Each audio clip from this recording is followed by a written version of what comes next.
For NYUpInSyracuse.com, I am Matt Parrino coming to you from Indianapolis, where the scouting combine is almost over. The media portion, interviews are done. I'm going to be heading back to Buffalo shortly. But before I got out of here, I wanted to link up with my man Chris Trapasso, CBS Sports draft expert. My man, thank you so much for joining me. Hey man, thanks for having me. This has been such a fun week because for the Bills, as opposed to last year where they had a top 10 pick, this is a little bit more wide open at number 22. A lot of different potential options. One position of note, though, is wide receiver. All Bills fans, that's kind of all they want to talk about. So I wanted to ask you, they tested last night, all their interviews were earlier this week. What have been your wide receiver takeaways from the week? There were a few winners, but I thought in general, relative to the hype, and there's a lot of hype for this wide receiver class, they didn't really run particularly fast or have the best workout collectively. Laviska Shenault ran 4.58. Yeah. That's a little bit slow for him. T. Higgins decided not to run. He said he wanted to rest. Earlier in the week, he said he was going to test in the 4.4s. Jerry Jeudy and CeeDee Lamb probably won't be there for the Bills. They ran a little slower and they didn't jump as explosively as I expected. Henry Ruggs ran 4.27, had a 42-inch vertical, 11-foot broad jump.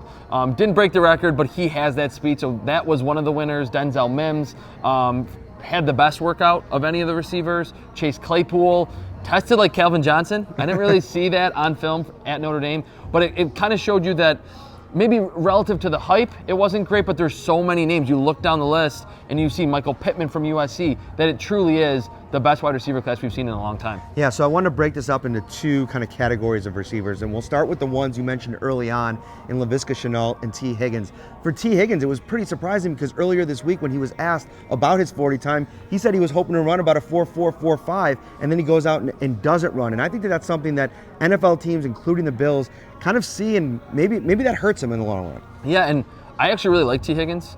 Because I'm of the belief that he is pretty fast, that he has like deceptive long speed down the field. And maybe he was a little worried that he thought that this group was going to be blazingly fast and that he wasn't going to stack up. Right. He probably would have. I mean, there really were not that many ridiculous times in the 40 like there was last year. So it is a little bit of a red flag. I don't think it'll sink his draft stock.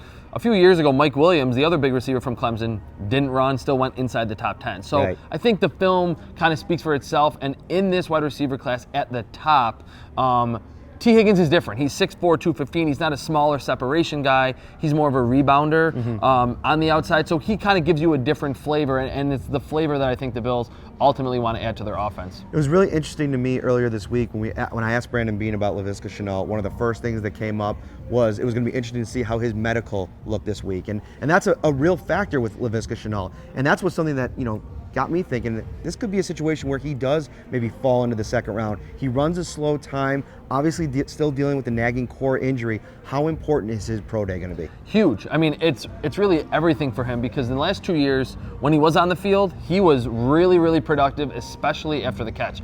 He reminds me so much of a bigger Sammy Watkins, that they used him in similar ways, jet sweeps, wildcat quarterback. Come on, man. This is Bills fans at home watching this. Give him a break. Yeah, that's kind of the type of style that I see with him on the field. And kind of like Sammy Watkins, there's always kind of a nagging injury. So for him to get fully healthy by the Colorado Pro Day, go through the whole gamut of drills, I don't even really care what he ultimately or how he tests, but just to show teams that he's healthy leading into the draft, leading into OTAs, and then training camp, and then obviously the season is the most important thing for him. He's a running back in space, great contact balance, awesome elusiveness at 220 pounds. But he's got to be healthy. And I think that truly is the biggest concern. If there were no injury concerns, he would probably lock himself inside the top half of the first round.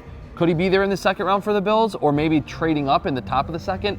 I think so, because these injuries, not just one isolated incident, happen over multiple seasons. Three guys on the other end of things, risers, and I want to talk about each of them individually, and I want to start with Chase Claypool because I think the Bills are going to really like him, not only the great tape that he has out there, but also the fast 40 at 4.43 and the versatility. He's open to playing some tight end. I think that the Bills could take a guy like this who's willing to block, who's willing to be physical, line him up at tight end, line him up in the slot, maybe even outside in some dual tight end sets with Dawson Knox. The options seem limitless. Yeah, and he's kind of the guy that, we're hearing so much about how the NFL is becoming positionless, right, with linebackers and safeties and corners. Tight end, too. I mean, we've seen a transition that tight ends aren't inline guys anymore. They're kind of big receivers. Right.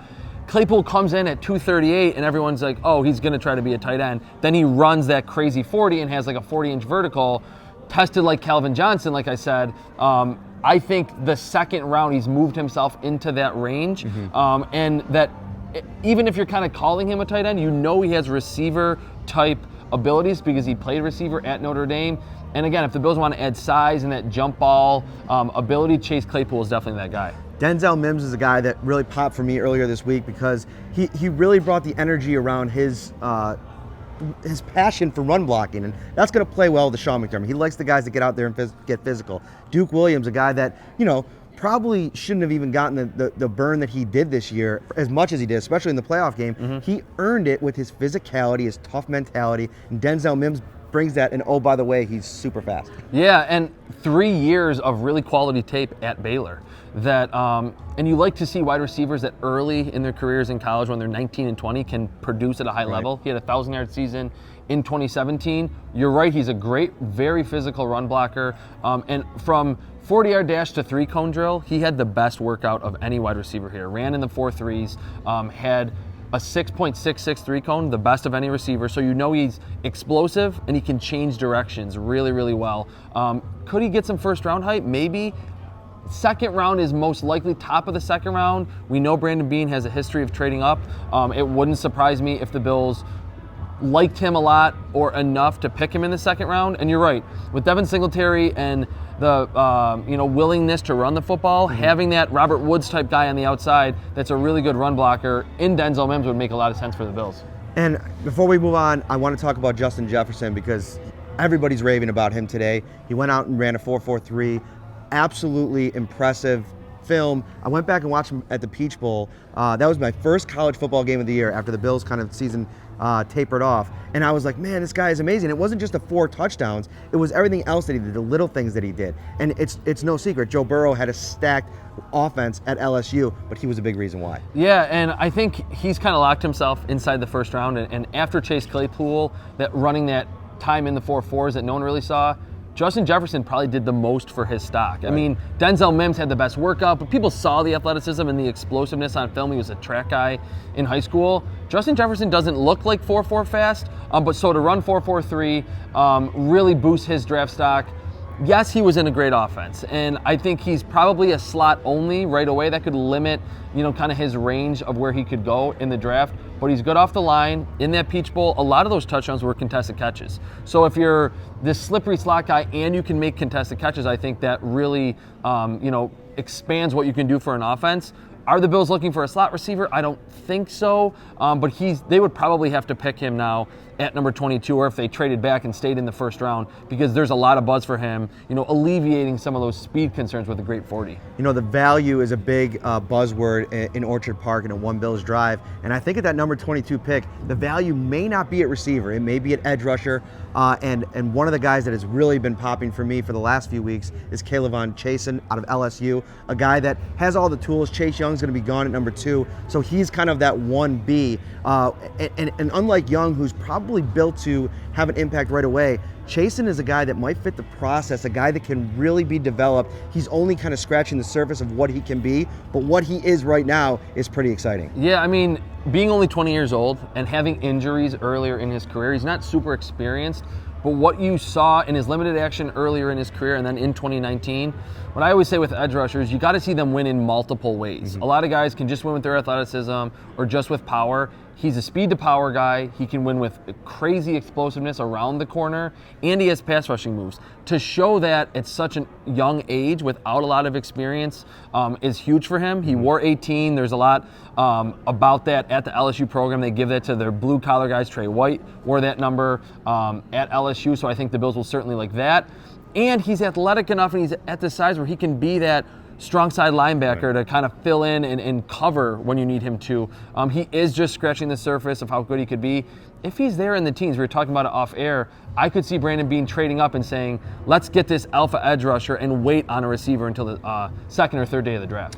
If Chasen ends up working his way up into the top 10, and it might be a little bit too rich for Brandon Beane's blood to kind of get up there and give the assets he'd have to give up, I want to talk to you about the other options in the first round, and one big name is A.J. Epinesa out of Iowa. Is he the type of immediate impact player, at least on the level of a Chase that could come in and maybe replace a Trent Murphy if you want to move on from that contract. He is, but it's a totally different type of edge rusher. That with Chasen, he's a little smaller. Like I said, speed, athleticism. With Epinesa, you're getting more point of attack power, and you're getting versatility. He's 275, around 6'5". You can play him inside at defensive tackle. And for as much as Chasen could maybe fill Alexander's role at the strong side linebacker spot, if the Bills want to draft A.J. Epinesa and they lose Jordan Phillips in free agency, he can kick inside to defensive tackle, win with power there. He's not a crazy athlete for an edge rusher, but if he's inside rushing from the deep tackle spot, he would be a pretty high caliber athlete. I think he's NFL ready because he's very strong, uses his hands well. I don't know how much better he'll get in the NFL. With Chasen, you're like projecting forward. With Epinesa, I think he's like NFL ready from day one and is going to be a solid pro. Would make a lot of sense replacing Trent Murphy on the edge for the Bills. I want to move to the offense, back to the offense, and specifically on the offensive line, because I think that with wide receiver potentially being off the table depending on who goes ahead of the Bills, and a couple of these edge rushers that could definitely go in the top 20, you may be looking at maybe one of these 4 big-time offensive linemen to fall in the mix here. And list them all for. We got Mekhi Becton. Josh Jones from Houston, Andrew Thomas from Georgia, Tristan Wirfs from Iowa, and Jedrick Wills from Alabama. That's kind of like the elite tier. If you want a franchise left or right tackle, that's who you have to kind of target in the first round. Right. And so if the Bills don't have the value at wide receiver or edge, maybe you go to look at a tackle, and here's why. So a few things have happened this week. First of all, Brandon Beane talked earlier this week, so did Sean McDermott, and the coach, who usually doesn't divulge a lot of information, had something very interesting to say on Cody Ford. He basically said, he is not penciled in as that right tackle right from the jump. He's got position flexibility, and they might want to move him around. From conversations I've had this week, I think that there's an idea that Cody Ford works best inside, and that's from the Bills, and that is from people in the league. So I think that we could be looking at a situation at 22, Bills go tackle and give themselves some options, especially with the likelihood of Quinton Spain re-signing is probably not super high because I think he's going to cost some money. Yeah, that's a position that we're not really talking a lot about at this kind of juncture of the pre-draft process for the Bills. It's all about corner, wide receiver, edge rusher. You're right, though, that I think Cody Ford will move inside. Last year in the draft, I thought he could be an all-pro guard. I thought he would have some problems at right tackle. That was kind of the consensus on him, that he didn't have enough athleticism on the right side. But if any of those 4 or 5 offensive tackles are there at 22, or maybe get close to 22, it wouldn't be flashy. But again, with Brandon Beane's propensity to trade up, I could see that happening because the Bills just saw the jump that Josh Allen took when they invested in their offensive line. 6 offensive linemen in free agency last year, Cody Ford in the second round. It would make a lot of sense, and all 5 of those guys, I truly believe, will end up being high-quality starters, if not all pros. We've had a couple of bad offensive tackle classes in a row, but this one is very good, especially at the top.